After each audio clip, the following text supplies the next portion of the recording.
जय श्री कृष्ण दोस्तों। आज मैं लेके आया हूँ आप सबके लिए श्री कृष्ण का एक नया अनमोल संदेश, जिसे सुनकर आपके ऊपर भगवान श्री कृष्ण की आशीष होगी, भगवान श्री कृष्ण की कृपा होगी और आपकी ज़िंदगी भी कृष्णमय हो जाएगी। और जिसकी भी ज़िंदगी कृष्णमय हो जाती है उसे जीने का एक सही रास्ता मिल जाता है। और जिसकी ज़िंदगी कृष्णमय हो गई है, इसका मतलब ज़रूर पिछले जन्म में श्री कृष्ण से हमारा कोई पुराना नाता रहा होगा। और मनुष्य देह पाने के बाद हम भगवान श्री कृष्ण की भक्ति करते हैं, इसका मतलब उनका हमारे ऊपर बहुत ज़्यादा आशीर्वाद है और हम पर उनकी बहुत बड़ी कृपा है। और दोस्तों, ये वीडियो आपके सामने ऐसे ही नहीं आया है, इस भगवान श्री कृष्ण की इच्छा से ही आप के सामने आए हैं। वो आपसे कुछ कहना चाहते हैं, इसीलिए ये वीडियो आपके सामने आया है, ताकि वो आपको कुछ बता सके, अपना एक संदेश दे सके।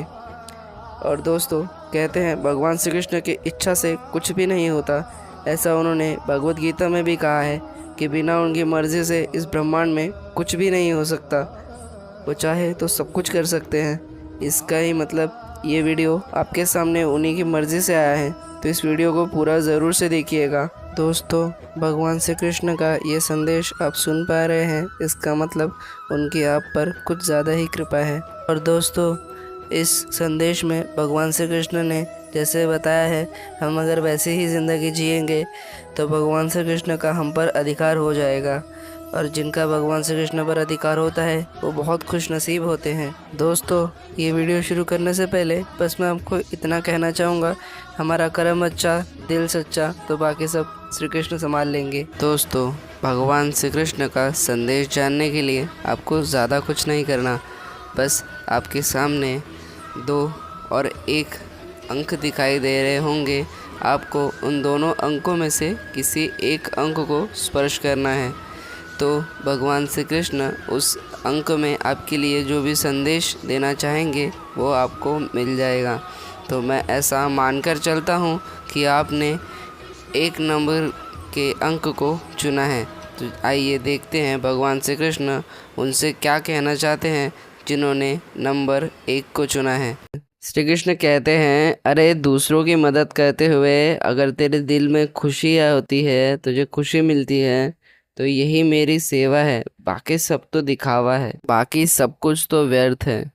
हमारा संबंध उसी आत्मा से जुड़ता है जिसका हमारा पिछले जन्म में कोई नाता हो, वरना इस हजारों करोड़ों की भीड़ में कौन किसको जानता है। जो इस संसार में रह रहा है वो सिर्फ माया की धारा में बह रहा है। माया उसे ज़्यादा परेशान नहीं करती, क्योंकि वो तो उन्हीं का दास है। और ये तो मेरी ही शरण में है, तो मैं इसे क्यों परेशान करूं। ये तो पहले से ही मरा है, इसे और क्या मारूं।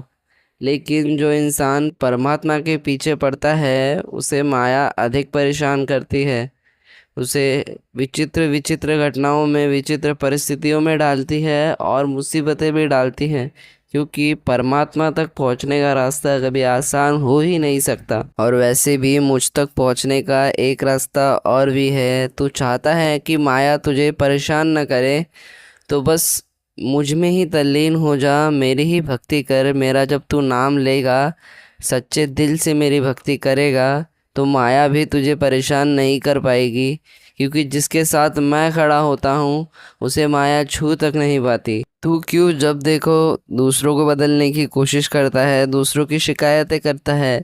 अरे उससे अच्छा है कि तू खुद को बदल, खुद में सुधार ला, मेरा नाम ले। मेरे नाम लेते लेते जब तू खुद को बदलेगा, तब तू अपने अंदर की सारी कमियों को दूर कर पाएगा, तू सर्वगुण संपन्न बन पाएगा। कांटों की धरा पर कभी कारपेट बिछाने की कोशिश मत करना, क्योंकि चप्पल पहन लेना उससे ज़्यादा सरल होता है। दूसरों को समझाने की भूल कभी मत करना, क्योंकि लोग कभी नहीं समझते। तू दूसरों को समझाने जाएगा, इससे अच्छा यही है कि तू मेरी भक्ति में लग और खुद में बदलाव ला। क्योंकि अगर लोग समझाने से समझ जाते तो कृष्ण की वजह से महाभारत रुक जाता, कृष्ण के होते महाभारत नहीं होता।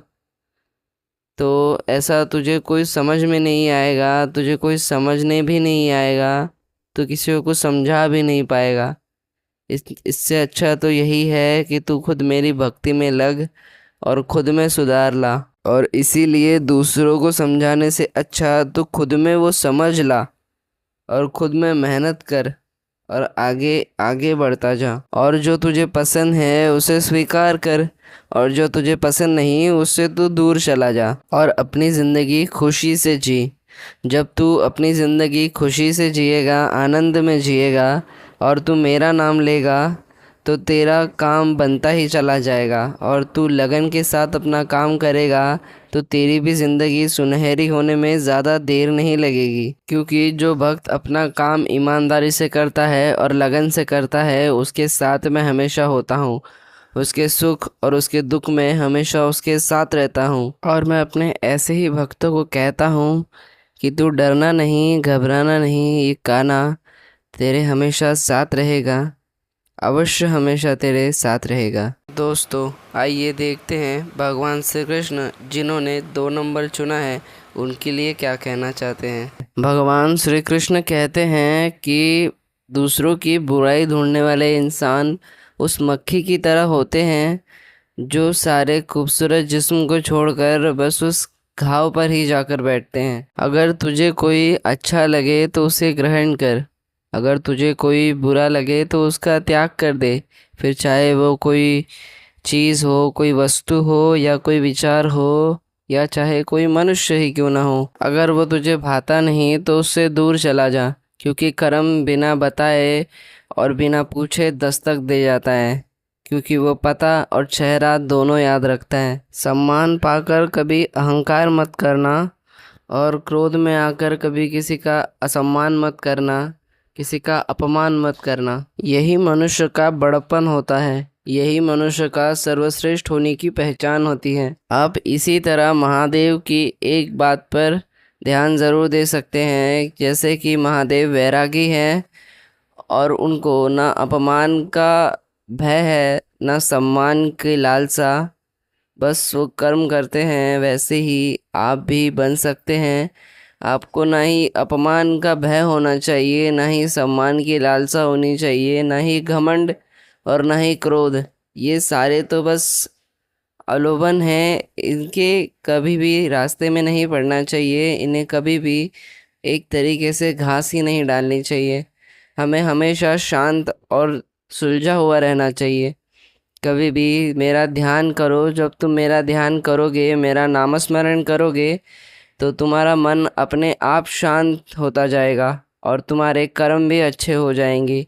जब तुम्हारा बुरे कर्मों में मन न लगे तब हमेशा यही सोचना कि मैं खुद तुम्हारे साथ हूँ, क्योंकि मैं जिसके भी साथ होता हूँ बुराई में उसका कभी मन नहीं लगता, बुराई उसके आसपास कभी भटक ही नहीं पाती। तो दोस्तों यहीं पे श्री कृष्ण का यह अनमोल संदेश समाप्त होता है। आपको ये संदेश कैसा लगा? आपको ये संदेश कैसा लगा ये ज़रूर से बताइएगा। कमेंट में राधे राधे लिखना, श्री कृष्ण लिखना मत भूलिएगा। और आपको ये संदेश पसंद आता है तो इसे लाइक ज़रूर कीजिएगा। और ऐसे ही और संदेश पाने के लिए आप चैनल को सब्सक्राइब भी कर सकते हैं। हम काफ़ी कहानियाँ, भगवान के स्टोरीज़ वगैरह ऐसा सब भी डालते हैं। तो मिलते हैं और नए एक संदेश के साथ। तब तक के लिए जय श्री कृष्ण।